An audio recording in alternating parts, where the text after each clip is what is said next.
the things that we talk about, all of the things that we aspire to do can be accomplished with just something so simple. And then after we visualize that so many times on a certain level with the right emotion and with the right repetition, here's what I noticed, you guys. This has been my biggest win. My biggest win is stop making it oh wow, it's funny, I'm seeing like a spiral right now. I how can I say it?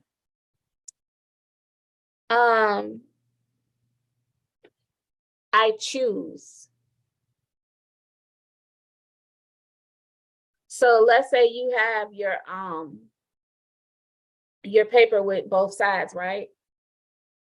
I take and I make the choice of the one that has my manifestation in it.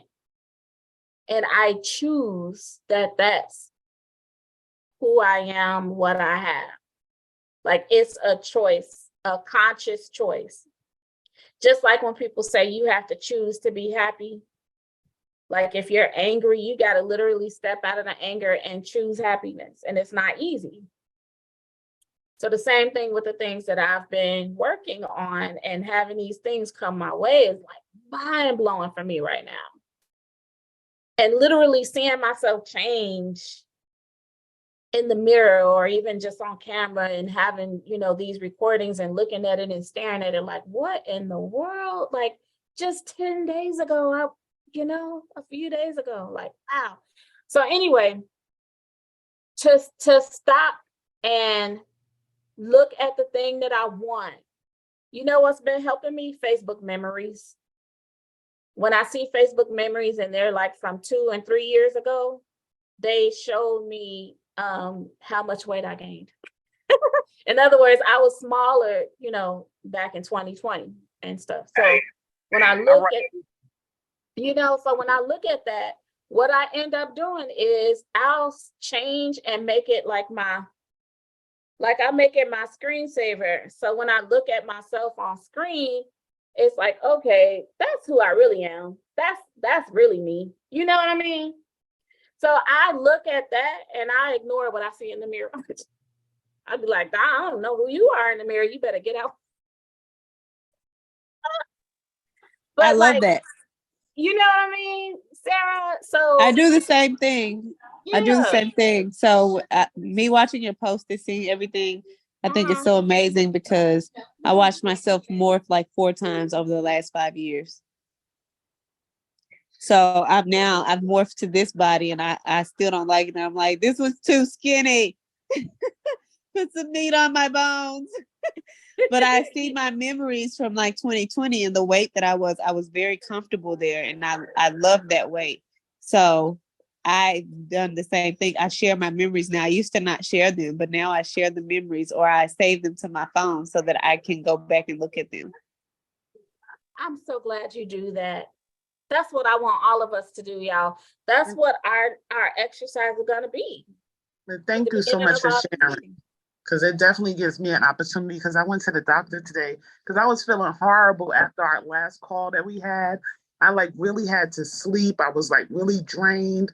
And I was telling Sarah that what happened, I feel like as we started doing the work, it was like the dust started to settle. You know how you start cleaning the room and the dust starts to come up and you may start sneezing or something.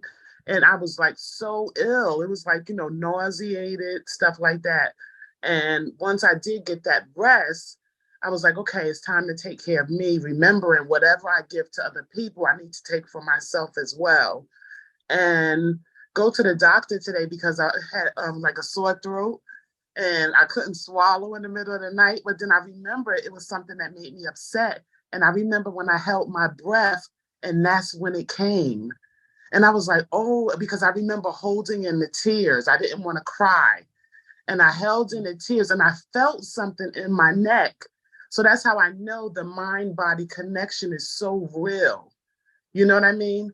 And it wasn't until I got a chance to share it that it was like it just disappeared. It was like the weight just went like that, and I slept like a baby.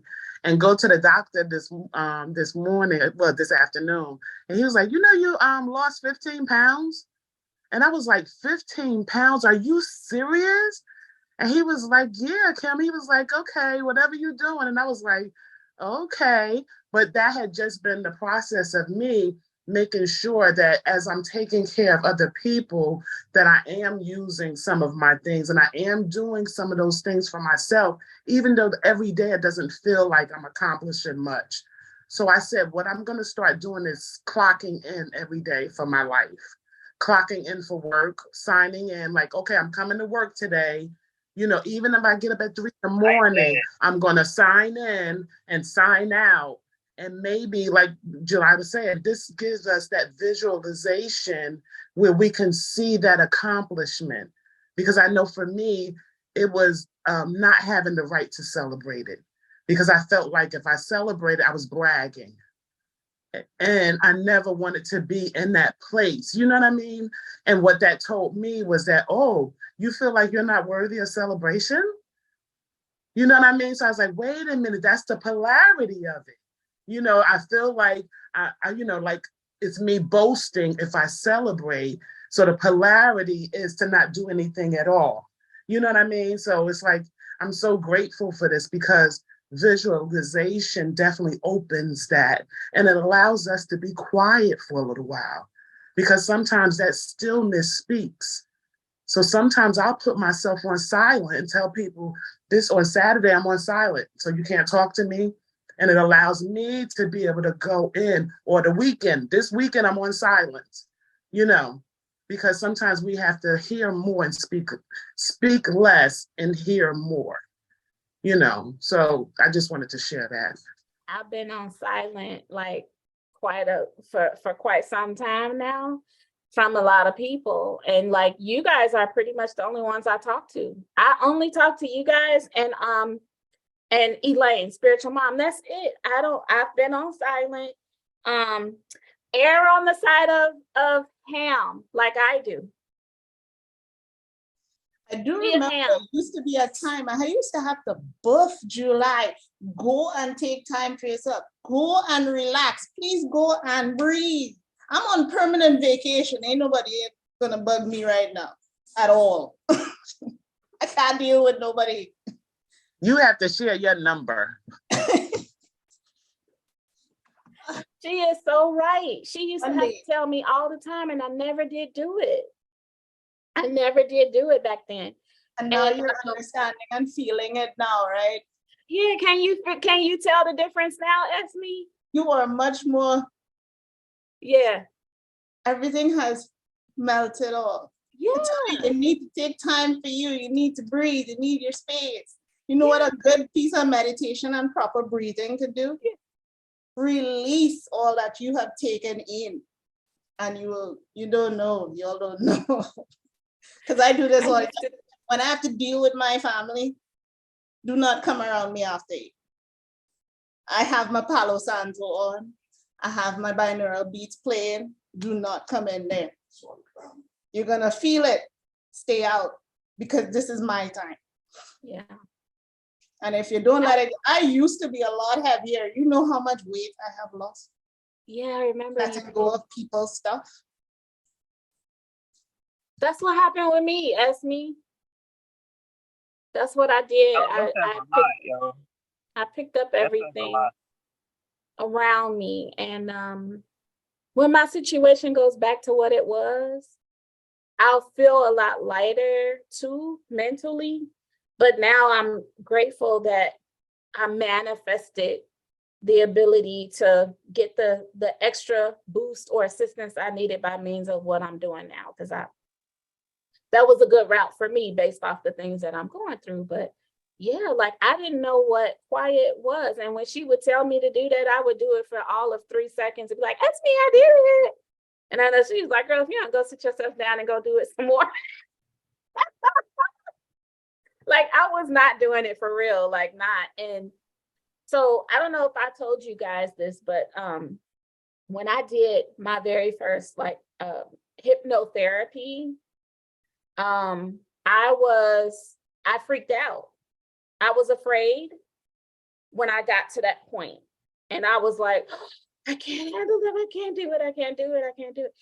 It took me 3, maybe 4 months before I revisited and went back to that point and finally completed the therapy. And when I did, I felt so good. But y'all want to know what it was? It was revisiting a time where I was about 5 or 6 years old.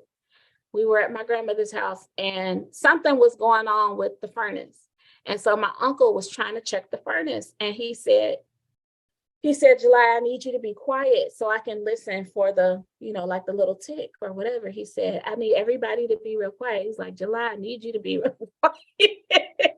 And so, as a very animated person, the animated person I am, I was not able to be still. I was not being still.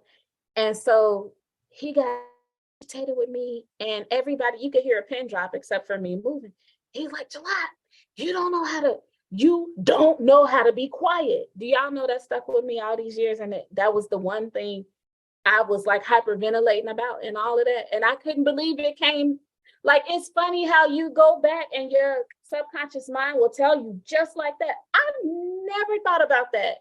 Throughout my entire life, I never thought about that. And it came in that instant, in that session. And I was able to rewrite it and change it and let it go. That is amazing. And it just brought back a thought to me. And that was one of my obstacles with meditation, was that I was afraid of the dark. So if I close my eyes, then something might happen to me because I can't see what's going on. And as a child, when, your grandmother would turn off all of the lights, and I remember they would tell me that the reason why I was afraid of the dark is because I had the devil in me. So something like that stayed with me all that time. So it made it difficult for me to trust meditation because I was like, oh my God, once I close my eyes, I'm going to be in darkness. So it's so funny because I went to my first wheat-based ceremony, and what they do is they have you in a room, but they tape the windows so no light can get in. And it's amazing. You will begin to see the flicker of lights in this room, and this is the spirits that's in the room.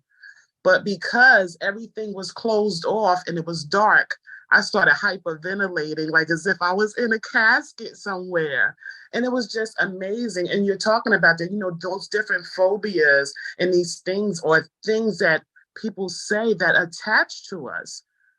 You know what I mean? Because I don't care how many times my mother told me that I was beautiful because the kids called me Jabberjaws and liver lips. You know what I mean? That stuck with me. You know what I mean? So those things are the things that stay, and they bruise children. And we become the adults, and that little girl needs to be nurtured and reassured that she's going to be safe.